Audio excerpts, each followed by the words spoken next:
Bien, vamos a comenzar así, analizando, viendo las tablas de distribución de frecuencias de la siguiente manera, ¿ya?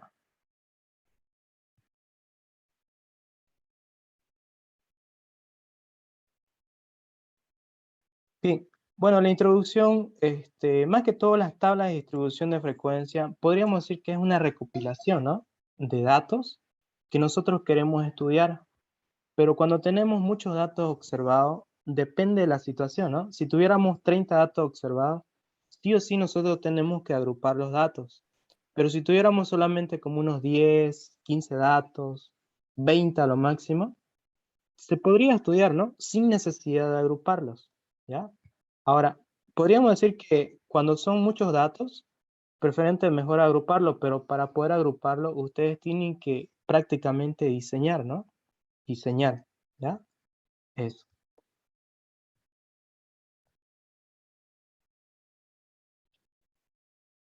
Bien. Después, también, bueno, nosotros cuando hablamos de tabla de distribución de frecuencia, por si acaso, son para datos cuantitativos, ¿sí? Datos cuantitativos. Como he hecho un ejemplo anterior, ¿no? Por ejemplo, si ustedes quieren determinar la cantidad de números de hijos de una familia, ¿ustedes qué es lo que hacen? Hacen contar, ¿no? Dos hijos, tres hijos, acá tiene cuatro hijos, etcétera, ¿no? Bien. Lo mismo, si quieren medir la estatura, por ejemplo, de unas 30 personas, miden la estatura. O sea, prácticamente todos los datos son cuantitativos, ¿no? No son cualidades, ¿ya? Bien, a eso se refiere ese punto. Y vamos a empezar con la tabla de distribución de frecuencia. Bien, como habíamos mencionado en las primeras ayudantías, cuando nosotros utilizamos la simbología X, hace referencia a valores no agrupados.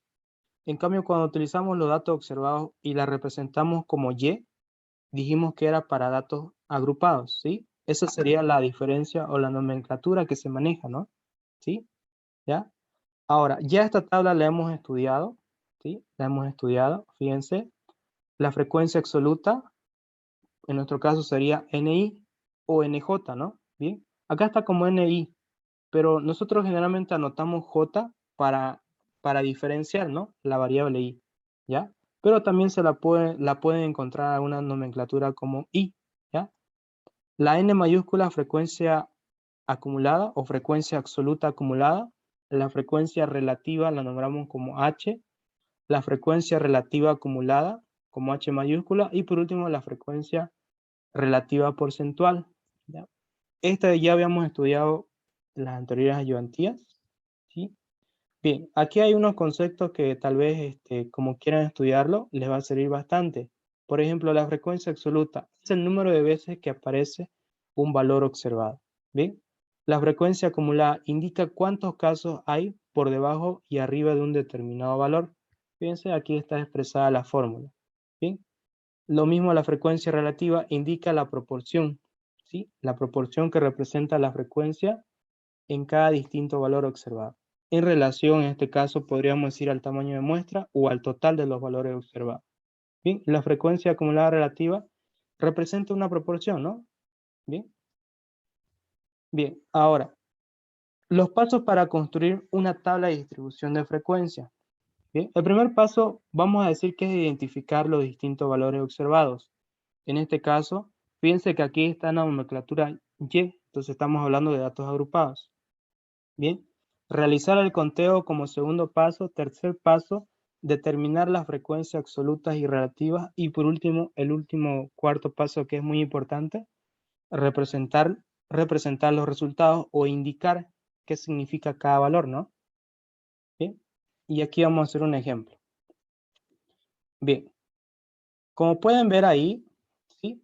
Dice, se desea realizar una investigación sobre el número de hermanos de 20 estudiantes de la materia probabilidad estadística del semestre 2 2021, ¿ya?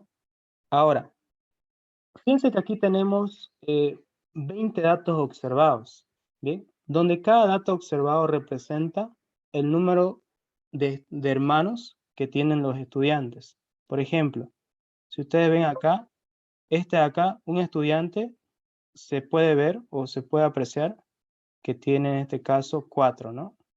4. Sigamos otro dato observado. El número 17 se observó que también tiene 4 hermanos, ¿no? El último dato observado se observó que tiene 3 hermanos.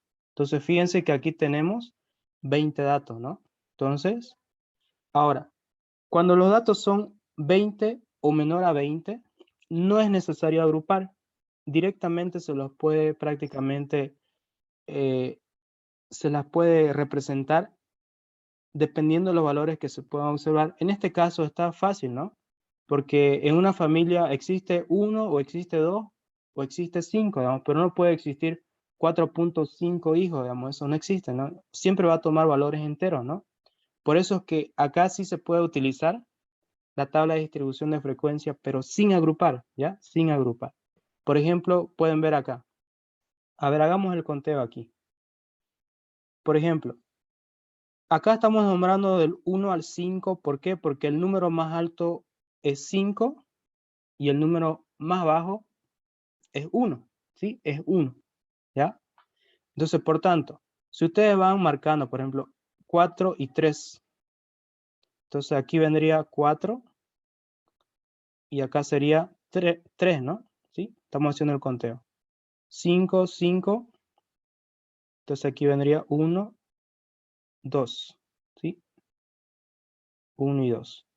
Aquí sería 2 y 2. Aquí sería 2 y 1, 2, 1. Aquí sería 3 y 5, 3 y 5, 2 y 4, 2, 4. Aquí sería 1 y 4, 1 y 4, 3 y 3, 3 y 3, 4 y 3. ¿Dónde está el 4? 4 y 3. Y por último 1 y 3, ¿no? 1 y 3. Bien, de esta manera se hace el conteo. Ahora fíjense acá. En el conteo, estos valores que se van a anotar acá, esos valores se les llama frecuencia absoluta. Bien, y como podrán notar ahí, fíjense que acá dio 3. Fíjense, está bien. 3, 4, 6, 4 y 3. Bien, entonces hemos realizado el conteo y al ladito se hace una columna para anotar la frecuencia absoluta. Bien, qué tan frecuente es en cada caso de los valores observados. Bien, ahora con respecto a la frecuencia acumulada, esto ya lo habíamos estudiado en la anterior ayudantía. Se repite 3, 3 más 4, 7, 7 más 6, 13, 13 más 4, 17 y 7 más 3, 20. Está bien. Bien. Y la frecuencia, en este caso relativa, sería la frecuencia absoluta sobre el tamaño de muestra, ¿no? Que en realidad sería este de acá, ¿no? Bien, acá sería 3 dividido entre 20 y le va a salir 0,15. Bien, y así se repite este paso para cada fila, ¿no? Por ejemplo, este último sería 3 dividido entre 20. 0,15. Y la frecuencia relativa, fíjense que se sigue el mismo procedimiento de la frecuencia acumulada, ¿sí? Este se copia, 15 más 0,20, 0,35, 0,35 más 0,30, 0,65, 0,65 más 0,20, 0,85 y 0,85 más 0,15, 1 o aproximadamente 1. Va a depender mucho cuántos decimales ustedes han tomado, ¿ya? Eso. Y por último, la frecuencia relativa porcentual. También lo hemos estudiado, pero volvemos a darle una repasada. Fíjense que directamente, como dice la fórmula acá, H sub J por 100. Y H sub J minúscula, ¿qué representa? Es la frecuencia relativa nomás. Entonces, 0,15 por 100, ¿cuánto da? 15%. 0,20 por 100, 20%. 0,30 por 100, 30%. 0,20 por 100, 20%. Y 0,15 por 100, 15%. Bien, de esta manera se llena la tabla de distribución de frecuencia.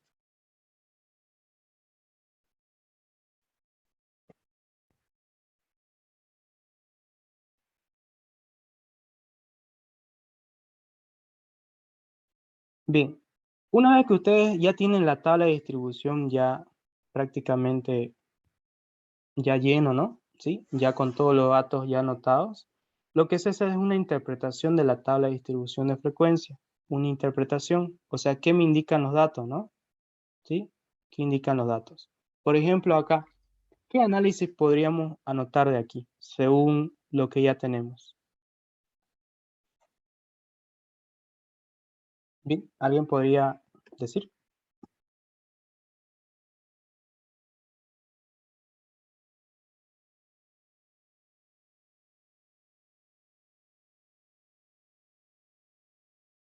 ¿Algún voluntario?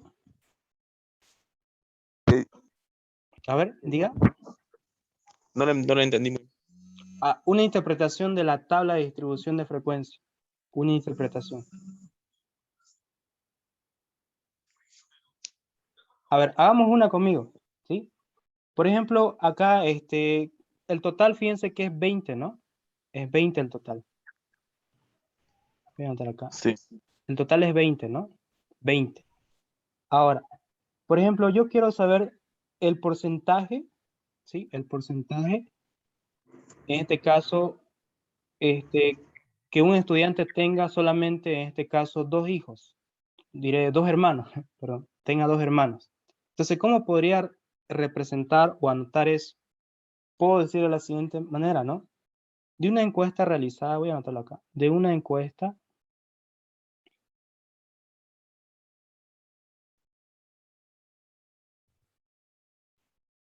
latino, no sé si lo estoy rayando. Ya, de una encuesta realizada de 20 estudiantes. Fíjense que estoy anotando el total primero, ¿no? De 20 estudiantes. Dijimos que 2 hermanos, ¿no? Este sería el 2, ¿no? Entonces digo, de una encuesta realizada de 20 estudiantes, en este caso, fíjense que 4 estudiantes,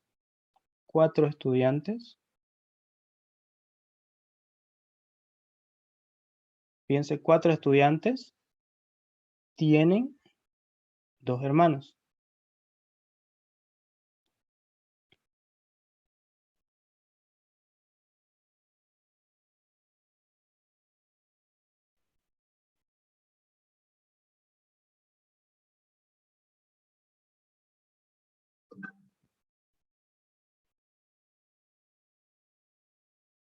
Lo que representa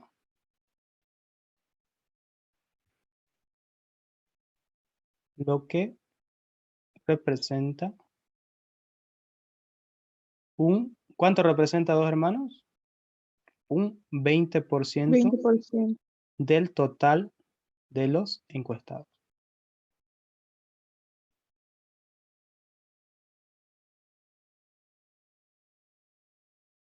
Así, ¿ya? Si hacen otra interpretación, por ejemplo, de una encuesta realizada de 20 estudiantes, podemos decir, 3 estudiantes tienen 5 hermanos, lo que representa un 15% del total de los encuestados. Bien, así lo tienen que hacer la interpretación en el práctico que les voy a dar, ¿ya? Así de cada uno. Bien, va a haber preguntas, por ejemplo, ¿cuánto representa el porcentaje los que tenga entre 3 y 4, digamos? ¿Sí? Va a depender la situación de la pregunta, ¿no? Entonces ustedes suman los porcentajes, 30 más 20, 50%, ¿ya? ¿Ya? Pero aváncense con esta interpretación más o menos como notamos acá. ¿Bien? ¿Alguna pregunta que tengan hasta ahí?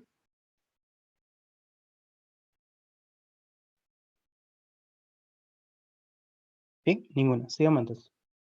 Bien, ejemplo número 2.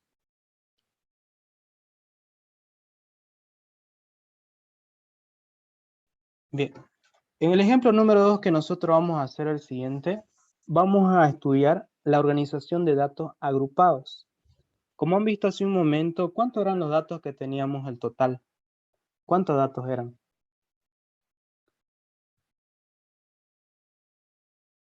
Era 20 en total. 20, ¿no? Sí, 20. Pero si yo tuviera menos de 20, ¿podría utilizar ese método? ¿Sí o no? Si tuviera menos de 20, si tuviera 17, digamos. 17 datos, 18 datos, 15 datos, 10 datos. ¿Puedo utilizar? Se puede, pues, porque dijimos que solamente hasta 20 datos. Si usted tiene 20 datos observados, no hay necesidad de agrupar, ¿sí? No hay necesidad de agrupar. Pero si usted tiene, por ejemplo, 30 datos y tiene más, ahí se aplica este método de organización de datos, ¿ya? Entonces vuelvo a repetir. Por ejemplo, si ustedes tienen los números observados que sean 5, 10, 15, 18, hasta 20, pueden hacer la tabla que hicimos hace un momento, ¿ya? Pero si ustedes tuvieran más de 30, lo ideal sea 30 o más de 30, ahí recién tienen que agrupar los datos. Y fíjense en este ejemplo, fíjense que la presentación es la misma, pero lo único diferente que aquí aparece en esta tabla de datos agrupados, y ya lo hemos visto, ¿no? La anterior ayudantía, aparece lo que son los límites inferior y los límites superior, límite inferior y límite superior, ¿ya? Así uno diferencia si es agrupado o no es agrupado, ¿ya? Aquí aparecen los límites inferior y superior. Por tanto, si tenemos límite inferior y límite superior, sí o sí va a haber una columna de la marca de clase, ¿ya? Aquí no está anotado, pero va a haber una columna de la marca de clase. ¿Bien? ¿Se entiende ahora? Bien. Bien, aquí hay unos pasos para que ustedes puedan construir la tabla de distribución para datos agrupados. Fíjense, como primer paso, se utiliza esta fórmula acá. M significa el número de clase. M significa el número de clase. Que también en algunas nomenclaturas o libros van a observar que aparece como la letra K. Es otra forma de anotar. Va a depender mucho del autor, ¿sí? O del libro que estén utilizando o quieran manejar como referencia, ¿no? ¿Ya? Pero nosotros en esta materia vamos a utilizar como la letra M, ¿ya? Entonces M para nosotros va a ser la marca de clase, y fíjense que es igual a 1 más 3.33 logaritmo del total de los datos observados o el tamaño de muestra, ¿ya? De esa manera, ahora, ¿qué significa la M? Acá está como un número de clase. En realidad, significa cuántas filas va a tener su tabla de distribución de frecuencia. Va a tener 5, 6, 7, 8. ¿Quién lo va a determinar? Esta fórmula acá, ¿ya? Segundo paso, el rango o recorrido. Fíjense que se la representa con la letra R. Este X máximo significa el valor más alto de los datos observados y X mínimo significa el valor más bajo o el más pequeño, ¿no? De los datos observados. Y ese más 1 es parte de la fórmula, ¿ya?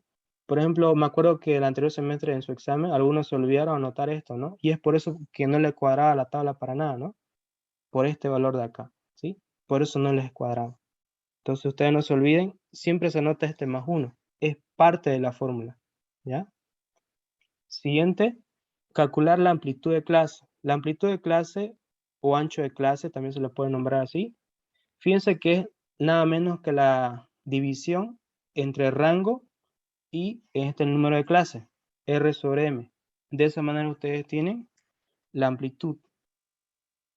Siguiente, construir los intervalos de clase. Por ejemplo, podría decir que este es el paso un poquito más complicado, ¿sí?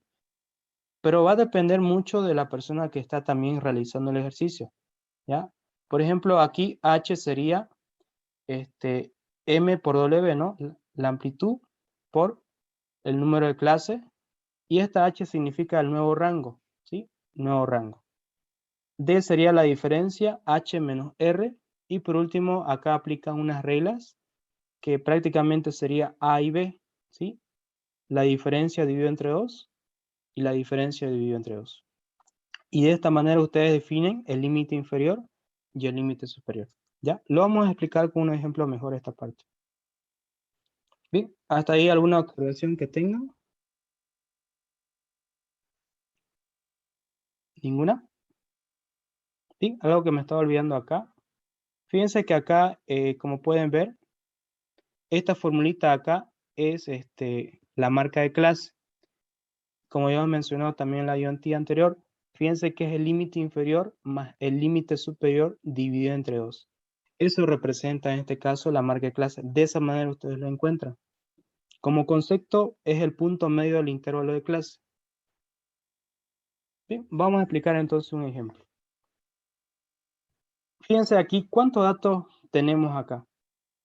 Fíjense que no son 20, ¿no? Son más de 20.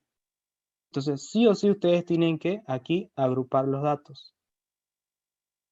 Bien, entonces leemos la pregunta. Dice, los siguientes datos indican el número de minutos que ocupan sus asientos 50 clientes de una cafetería. Ya, analizamos un poquito. Por ejemplo, este número 56 significa 56 minutos. O sea, 56 minutos que un cliente estuvo sentado en la cafetería. Si tomo otro valor, este valor de acá, hubo un cliente que estuvo sentado 40 minutos en la cafetería. Otro cliente, o otro cliente que ocupó en este caso 65 minutos que estuvo sentado en la cafetería. Y así representa, cada valor de esto representa una persona que ocupó el asiento en tantos minutos. Bien, la pregunta aquí dice, construya un cuadro de distribución de frecuencia escogiendo el número de clase adecuada para contestar las siguientes preguntas. ¿Cuántos clientes ocuparon entre 52 y 60 minutos? ¿Cuántos clientes ocuparán más de una hora? ¿El porcentaje que ocuparon los asientos menos de 70 minutos? Entonces, para que ustedes puedan responder esta pregunta, lo tienen que agrupar, sí o sí, los datos. ¿Ya? ¿Por qué? Porque son más de 20 datos, ¿no? Tenemos 50 datos.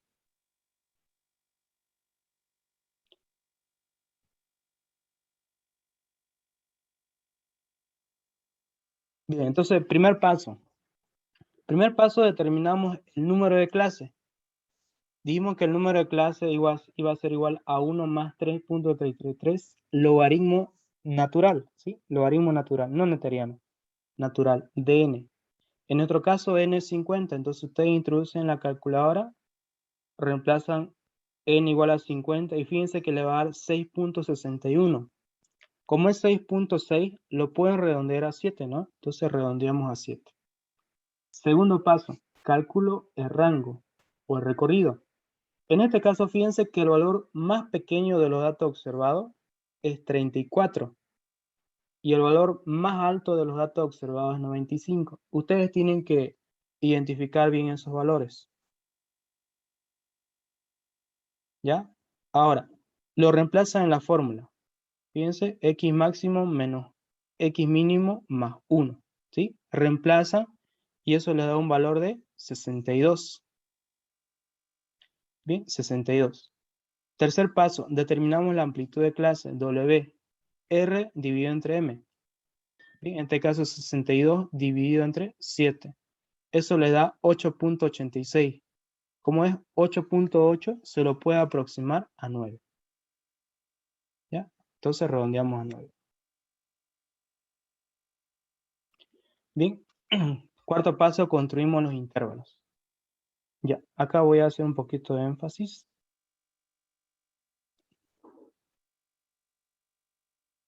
Ya, como pueden ver acá, la nueva amplitud de clase o nuevo rango, fíjense que va a ser directamente H por M por W, ¿no? En este caso era 7 filas por el ancho de clase que es 9. 7 por 9 es 63. Ahora, este valor de acá, 63, es para encontrar la diferencia D. Esa D significa diferencia. H menos el rango. 63 menos 62. ¿Cuánto da? 1. Entonces, con este valor 1 ustedes van a definir el valor de A y el valor de B. Por ejemplo, A va a ser D medio, ¿no? Entonces, D vale 1, entonces va a ser 1 medio, eso da 0,5. En cambio, en B va a ser la misma fórmula, pero fíjense que también da 0,5. Ahora aquí, cuando ustedes encuentren el valor de A, este siempre se redondea hacia abajo. Y el valor de B siempre se redondea al inmediato superior, o hacia arriba, ¿no? Palabras vulgares. Pero esto solamente se aplica cuando le da un valor con decimal. Por ejemplo, 1.5, 2.5, 2.7, 3.4. Va a depender de la situación. Solamente se aplica, ahí se aplica este redondeo. Pero si hubiera dado, por ejemplo, acá dividiendo de me hubiera dado 2 y aquí hubiera dado 2, ahí nomás se mantiene. ¿Ya? Solamente estos redondeos se aplican cuando el valor no es entero. Ahí se redondea al inmediato inferior y al inmediato superior. Bien, eso tómalo en cuenta para su práctico también.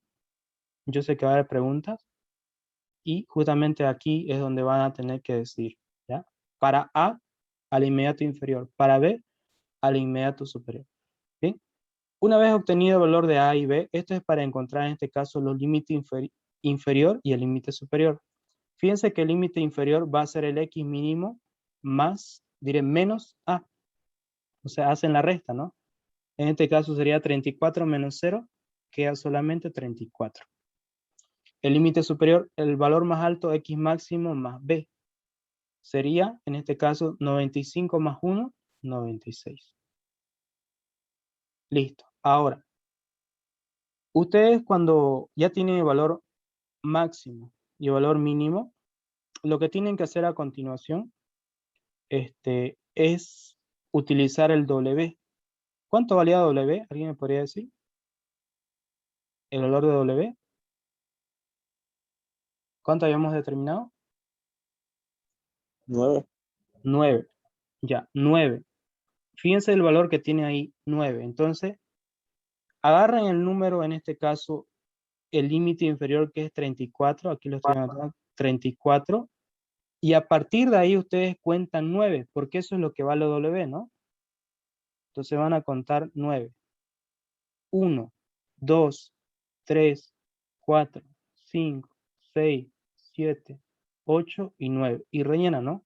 34, 35, 36, 37, 38, hasta el valor 9.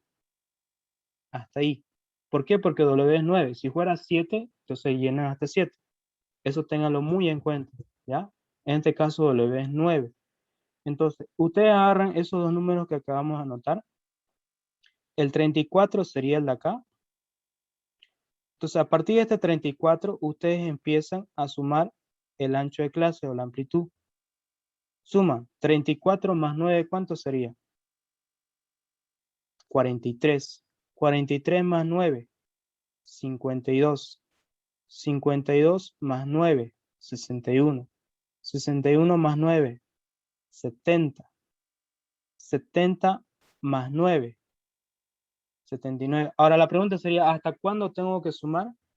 Hasta que tenga mis 7 filas, ¿no? Habíamos dicho que ¿cuánto era M? M representa el número de clase, ¿no? Valía 7. Hasta 7, ¿no? Entonces tienen que hacer hasta que tengan 7 filas. 1, 2, 3, 4, 5, 6, 7. Entonces hasta ahí, una vez que lleguen a las 7 filas, ustedes dejan de sumar, ¿no? Hasta ahí nomás, hasta 7. A continuación, fíjense que este número 42 sería el de acá, ¿no? Lo voy a tiquear. Este número 42 que está acá, lo anoto aquí. Entonces, de aquí parto, ¿no? Este sería mi límite superior. Y nuevamente, voy sumando más 9, más 9, más 9, más 9, y así sucesivamente. 42 más 9, 51. 51 más 9, 60. Y van llenando hasta obtener las 7 filas. Ahora, la prueba de este método se podría decir que es este de acá. ¿Qué número es el de acá? El último. ¿Alguien me puede decir? 96. 96. Ese número que ustedes ven tiene que ser exactamente a este de acá. Si ustedes logran obtener este 96 que termine como límite, en este caso superior, entonces su tabla de distribución de frecuencia está bien. Si no logra demostrarse esto, algo le han fallado por acá, algún redondeo o una multiplicación. ¿Ya? Esa sería la prueba para verificar si su tabla de distribución de frecuencia está correcta. ¿Bien? Listo. Bien, entonces ya tenemos nuestra tabla de distribución de frecuencia. Ahora vamos a responder las preguntas. Pero antes de responder las preguntas, ustedes, esta tabla de acá, tienen que hacer el conteo, ¿no? Como hicimos hace un momento, verificar cuántos valores son en cada intervalo. Lo mismo acá, encuentran la frecuencia absoluta acumulada, la frecuencia relativa acumulada y la frecuencia porcentual. ¿Bien? Todos estos pasos ya lo hemos estudiado también. Así que lo nuevo sería cómo construir la tabla, ¿no? y el conteo que hace un momento lo hemos visto, ¿ya? Ahora, el siguiente paso, una vez que ustedes llenen todos los datos, ya sería la interpretación o si hay preguntas a responder, respondemos. Por ejemplo, acá la primera pregunta decía, construya un cuadro de distribución de frecuencia escogiendo el número de clase adecuado para contestar la siguiente pregunta. En este caso ya la hemos respondido, ¿no? Esta sería la tabla de distribución de frecuencia. Segunda pregunta, ¿cuántos clientes ocupan entre 52 y 60 minutos los asientos y qué porcentaje representa? A ver, veamos esa pregunta. ¿Cuántos clientes son entre 52 y 60? Aquí está. ¿Cuántos clientes son? Son 6. 6. 6. Son, aquí anoto, son 6 clientes. ¿Y cuánto representa eso? Y representa el 12%. Representa el 12% del total de los encuestados. ¿Sí? Acá, por ejemplo, acá tendría que estar en porcentaje, ¿no? Pero se sobreentiende que es frecuencia relativa porcentual. ¿Ya? Eso. Segunda pregunta. ¿Cuántos clientes ocuparon más de 1 hora los asientos? ¿Qué porcentaje representa? Bien, ¿cuántos clientes? ¿Cuánto tiene 1 hora? 60 minutos. Busquemos 60 minutos. Entonces aquí está 60. Y fíjense que dice más de 1 hora. Entonces representa todos los valores que se encuentran hacia abajo, ¿no? ¿Cuántos clientes son? Tengo que sumar, ¿no? 11 más 15 más 5 más 4. ¿Cuánto hace?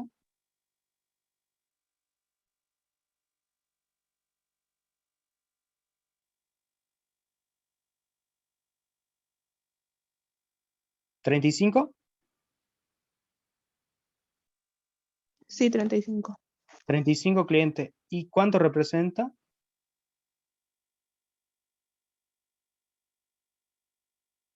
¿Cuánto representa eso? ¿Qué tienen que hacer ahí? Tienen que sumar los porcentajes, en este caso para cada uno de ellos, ¿no? 22 más, 70%. exactamente. Fíjense acá. Sería 22 más 30 más 10 más 8, 70%. ¿Estamos de acuerdo, no?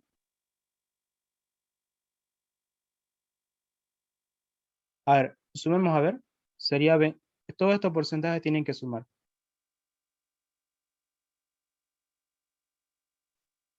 Ya, está bien, 70%. Bien, ¿y qué porcentaje ocupan los asientos menos de 70 minutos? Solamente le está pidiendo el porcentaje. Menos de 70 minutos.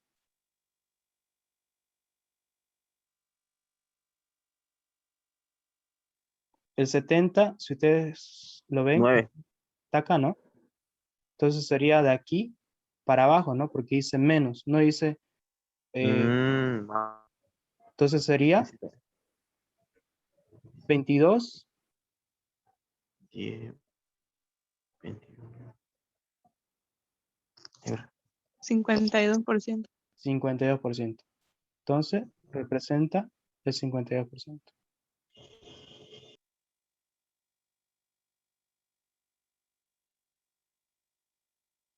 Bien, eso sería entonces la tabla de distribución de frecuencia. Así lo tienen que hacer su práctico que les voy a dar, ¿ya? Entonces van a tener un ejercicio de datos agrupados y otro ejercicio de datos no agrupados. Bien, ¿alguna pregunta que tengan hasta ahí?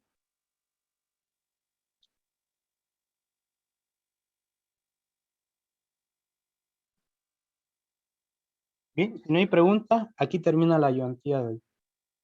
Bien, bien, no vamos a tomar lista porque estamos pasando un horario que no es de clase, ¿ya? Así que no se preocupen, ¿ya? Si no hay preguntas, nos veríamos la próxima semana. Y les voy a colocar su tarea en Classroom. No se olvide subir este video, por favor, auxiliar. Ya, lo voy a subir esta vez, ¿sí? Ya, lo subo terminando la clase o más un ratito, ¿ya? Para que ustedes puedan hacer igual su práctico, ¿no? Yo sí lo tengo que subir. Bien, que tengan entonces buenas tardes. Gracias. Hasta luego. Chao, chao. Hasta luego.